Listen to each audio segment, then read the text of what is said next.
এ যুবক, বড় হয়ে যাওয়ার পর তুমি মার রুমে ঢুকোই না, বাবার রুমে তুমি ঢুকোই না। বৃদ্ধ মাটা, বৃদ্ধ বাবাটা তোমাকে এখনো ছোট্ট বাবুর মতোই জানে। ঘরে ঢুকেই বিবির রুমে আগে ঢুকলা, স্ত্রীর কাছে আগে চইলা গেলা, সের সন্তানের কাছে আগে চইলা গেলা। কমলাটা লইয়া আগেই ঘরে ঢুইকা সন্তান লইয়া কমলাটা চলাইলা। কমলার গ্রাণ মায়ের নাকে লাগছে, বাবার নাকে লাগছে। মা মনে পড়ে গেছে সেই যৌবনের কথা। সন্তানদের মনে মনে কয়, বাজান রে, জীবনে কোনোদিন আগে কমলা খাই নাই। তোমার আব্বা যখনই কমলা নিয়ে আইছি, এই কমলাটা চলে চলে তোমার মুখে আগে দিছি। আজকে আমরা তোমার বাপ মা বৃদ্ধ বৃদ্ধা, আমাদের গায়ে শক্তি নাই, কিন্তু ইচ্ছা হয় কমলা খাওয়ার। এই কমলাটা বুঝি বিবি বাচ্চা নিয়ে খাইলা, মার হাতে বুঝি দিলা না। এতটুকু অন্তরে ব্যথা পাইয়া যদি এক ফোঁটা চোখের পানি জমিনে পইরা যায় রে সন্তান, আমার মায়ার নবী কই পানির ফোঁটা আল্লাহর আদালতের ফাইলে জমা হয়। দুনিয়ার কোন শক্তি নাই। বাপ মার চোখের পানির ফোঁটা যদি কোন সন্তানের বিরুদ্ধে মামলা হয়ে দাঁড়ায়, এ দুনিয়ার কোন শক্তি নাই তোমাকে আল্লাহর আদালতে মুক্ত করাইতে পারে, আল্লাহর আদালতে তোমাকে বাঁচাইতে পারে। উপায় নাই, উপায় নাই। এজন্য বলি যুবক, দিলটারে একটু নরম করো, দিলটারে নরম করো, দিলটারে নরম করো। আর মারে কষ্ট দিও না, বাবারে কষ্ট দিও না। আর যদি দুনিয়াতে আমার বাপ মা না থাকে কি করব? মায়ার নবী, দয়ার নবী বলছেন, 5টা আমল তোমরা কইরো। যদি 5টা আমল তোমরা বেশি বেশি করো, তোমাদের কবরে শুয়ে থাকা বাপ মা, দাদা দাদি, তাদের কবরে আল্লাহ তোমার খেদমত পৌঁছে দিবে। 1 নম্বরে আসসালাতু লাকুমা, বেশি বেশি করে বাপ মার জন্য দোয়া করা। এই রহমতের নবী বলেন, বেশি বেশি দোয়া করা, তাদের জন্য বেশি বেশি দোয়া করা।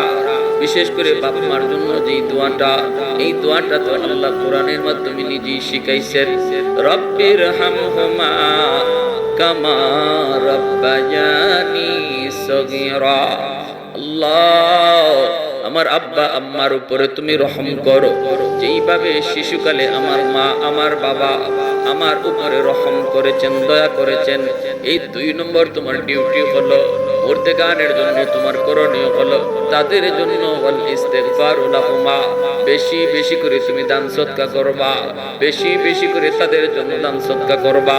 মসজিদে দান করো, মাদ্রাসায় দান করো, গরিব মানুষে দান করো। নিজের আত্মীয়র ভিতরে যদি কেউ গরিব থাকে তার সাহায্য করো, সওয়াবের নিয়ত করো বাপ মার জন্য।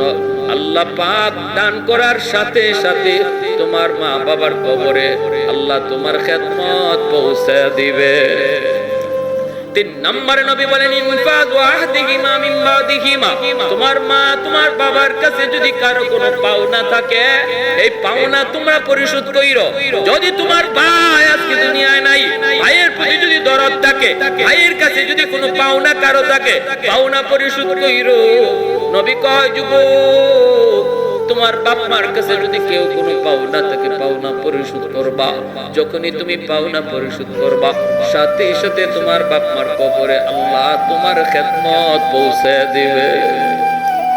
4 নম্বরে নবী বলেন, 4 নম্বর হলো তোমার মা তোমার বাবার যারা আত্মীয় স্বজন, তাদের খোঁজ খবর তুমি রাখবা।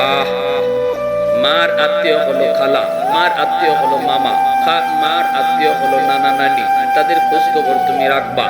যখনই তুমি খালা মার রক্তের মানুষের খোঁজ নিবা, তাদের পাশে তুমি দাঁড়াইবা, তাদের বিপদে সাহায্য করবা।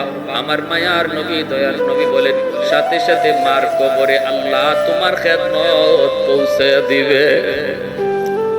বাবা নাই, কিন্তু বাবার রক্তের মানুষ আছে, বাবার রক্তের মানুষ দাদা, বাবার রক্তের মানুষ দাদি, বাবার রক্তের মানুষ চাচা চাচি, ফুফা ফুফি, ওদেরকে যদি পাও ওদের খবর নেও, টেলিফোনে যোগাযোগ রাখো। চাচা কেমন আছেন? চাচা তো ভাই বোনের খবর নেও, কারণ ওরা তোমার বাবার রক্তের। বাবা আজকে দুনিয়ায় নাই। মায়ার নবী, দয়ার নবী, যেই নবী জীবনে মিথ্যা বলেন না, উম্মতের দরদি নবী, তিনি বলেন, এরে যুবক, যখনই তুমি বাবার রক্তের মানুষগুলোর কবর তুমি নিবা, সাথে সাথে তোমার বাবার কবরে আল্লাহ তোমার খেদমত পৌঁছায় দিবে। 5 নম্বরে নবী বলেন, তোমার মা তোমার বাবার যারা বন্ধু বান্ধব দুনিয়াতে আসেনি না নাই, বাবার বন্ধু বান্ধব আছে না দুনিয়াতে, চলতো সময় কাটাইতো বাবা যাদের সাথে, তাদেরকে যদি পাও তাহলে বাবার মতো শ্রদ্ধা কইরা। বাবার বয়সের মানুষটাকে পাইলে বাবার মতো শ্রদ্ধা করো, বাবার মতো শ্রদ্ধা করো। যখনই বাবার বয়সের মানুষটার প্রতি তুমি শ্রদ্ধা করো মা, সাথে সাথে আল্লাহ পাক রব্বুল আলামিন বাবার কবরে তোমার খেদমত আল্লাহ পৌঁছে দিবে।